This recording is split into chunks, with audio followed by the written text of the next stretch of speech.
स्वाध्याय 3 प्रकीर्णन स्वाध्याय છે દાખલા number 7 sin 3x plus sin 2x minus sin x is equal 4 sin x cos x by 2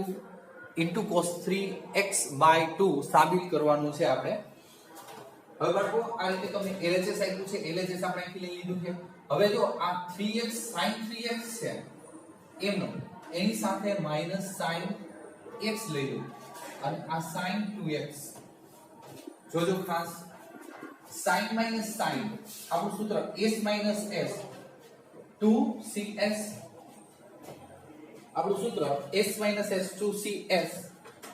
હવે અહીંયા 2 cos c એટલે cos 3 ને 4 4 ના છેદમાં 2 આલ્ફા પ્લસ બીટા બાય 2 એટલે 2x into sin 3 માંથી 1 બાદ 2 2 ના છેદમાં 2 એટલે x વધશે પ્લસ sin 2x નું સૂત્ર આપણી પાસે છે આપણે જોઈએ 2 sin x into cos x 2 sin x into cos x common જેટલું નીકળે એટલું 2 sin x common 2 sin x common ready cos 2x plus cos x 2 sin x cos plus cos c plus c 2cc 2cc therefore cos alpha plus beta by 2 2 ને 1 3 3 ના છેદમાં 2 એટલે 3x by 2 alpha minus beta by 2 2 માંથી 1 બાદ 1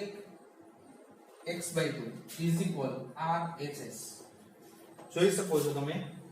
બરોબર. છોકરો અહીંયા 2 લખતા મારી કીધે ભૂલાય છે એટલે અહીંયા થાશે x સ્ટેપ વધારવાનું આ 4 sin x into cos 3x by 2 into cos x by 2 ગુણે 4 ready sin x cos 3x by 2 into cos x by 2.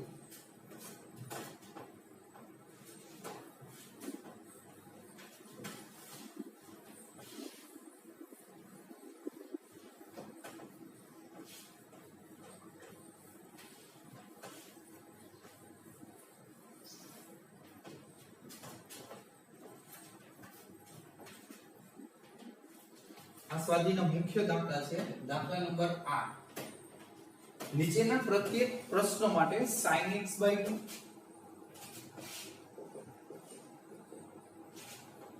cos x by 2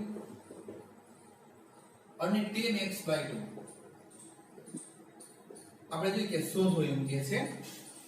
અને પેલું એમાં તમને આપ્યું છે tan x is equal -4 by 3 x એ બીજા ચરણમાં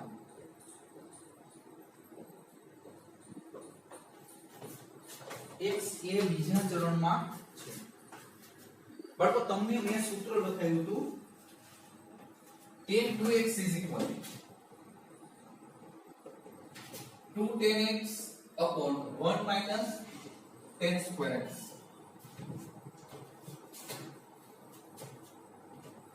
tan 2x is equal to tan x upon 1 minus tan square x. અહીંયા 2x હોય ને ત્યારે બાળકો x લેવાના થાય, અહીંયા 4x હોય ત્યારે 2x અડધા થઈ જાય. તો અહીંયા x હોય ને ખાલી x ત્યારે x by 2 લેવાના થાય અડધા. તો પોઝિશન એ જ રીતે જો અહીંયા એ જ કરવાનું છે તમારે. આ જે tan x છે ને આપણે કહી શકીએ કે 2 tan x by 2 upon 1 minus tan square x by 2 is equal -4 by 3 cross ગુણાકાર. તો therefore આપણે કહી શકીએ આપણે જો અહીંયા 2 વડે ભાગવું હોય તો બે બાજુ ભાગી શકીએ છીએ, પણ આપણે જોઈએ કે એ છેલ્લે કરશું અથવા તો કરી નાખ્યા લો 2 વડે બે બાજુ ભાગી એટલે tan x by 2 upon 1 minus tan square x by 2 is equal -2 by 3. હવે 3 વડે ગુણાશે અહીંયા 3 tan x by 2 અને -2 વડે -2 minus minus plus 2 tan square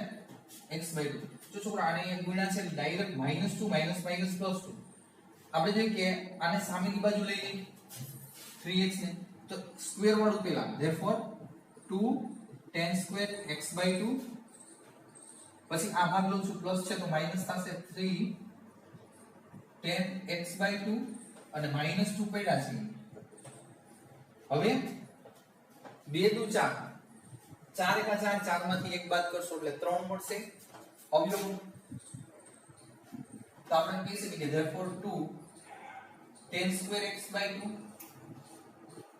-4 tan x/2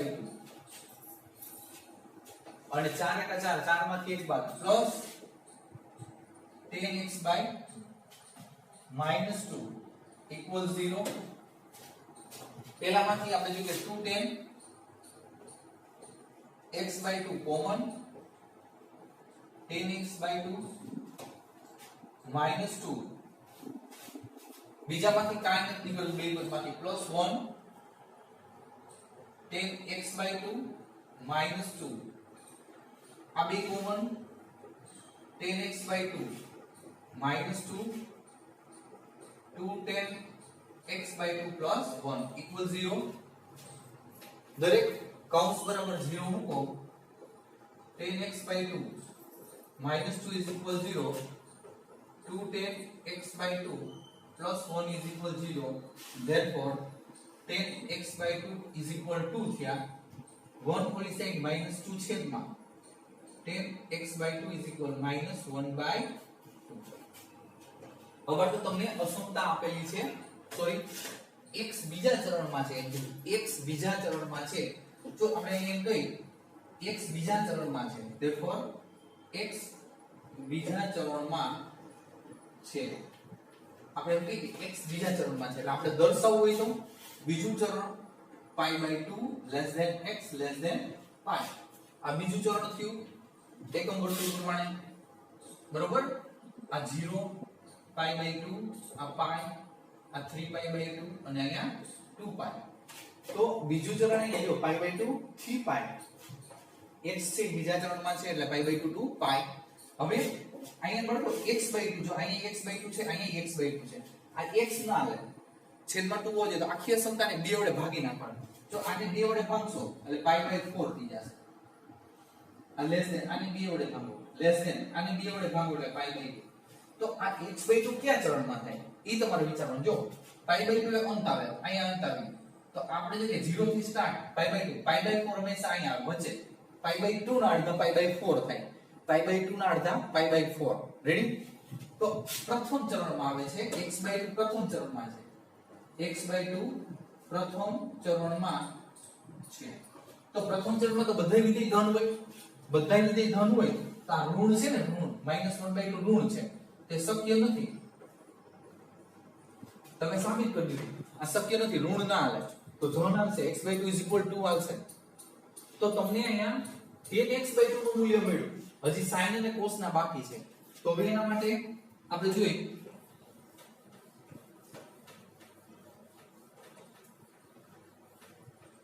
આપણે જોઈએ કે નિત્યસમ લેવાનો tan નો નિત્યસમ આપણે એમ કહીએ કે sec² θ એટલે x/2 is equal 1 plus tan square x/2 બરોબર આપણે આ નિત્યસમ લીધો હવે આમાં છે ને કિંમત મૂકી દેવાની therefore sec² x/2 plus sorry sec² x/2 is equal 1 plus tan square બરાબર tan square is equal to 4 2 નો વર્ગ તે 4 therefore sec² x/2 અહીંયા 5 આપણે જોઈએ કે sec ખાલી sec x/2 આ √5 જો પ્લસ ઓર માઈનસ થાય પણ x/2 કયા ચરણમાં પ્રથમ ચરણમાં બધા વિધેય ધન આવે હવે જોઈએ આને sec આવી ગયું છેદમાં કાંઈ નહીં લખો અને sec ને cos માં કન્વર્ટ કરી શકાય sec નો વ્યસ્ત તે cos તો આને વ્યસ્ત કરશો ઉલટાવશો એટલે 1/√5 હવે આ cos મળ્યું જો રેડી હવે sin આપણે એમ કહી શકીએ કે sin x/2 is equal √1 - cos² x/2 જો નિત્યસમ લગાડ્યો sin square theta is equal આપણે શું કહી શકીએ 1 - cos સ્ક્વેર વર્ગ દૂર કરી નાખ્યો સામે વર્ગમૂળ તો અહીંયા એમ કહી શકીએ કે અંડર રૂટ 1 - cos સ્ક્વેર બાળકો cos સ્ક્વેર x/2 1/5 વર્ગ કરશો વર્ગ એટલે આ વર્ગમૂળ નીકળી જશે 1 નો વર્ગ 1 આનો વર્ગમૂળ ગયો એટલે 5 આવશે તો અહીંયા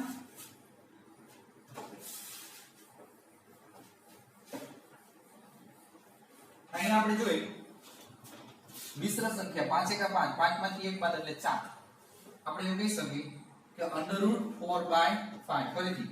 5 * 5 5 માંથી 1 બાદ એટલે 4 4 ના છેદમાં 5 હવે આનું વર્ગમૂળ કાઢી નાખો એટલે 2/5 સોરી 2/5 આવો આવશે હવે ઈ તમને મળ્યો sin બરોબર છે એટલે આપણે જોઈએ sin સોરી cos પછી sin અને tan આપણે અહીં કંઈક મેળવ્યો તો છે કે બરોબર છે હવે આ રીતે આપણે જો કે દાખલો ગણવાનો થશે 2 થી 3 વાર તમારે ટ્રાય કરવાની તેના માન તમને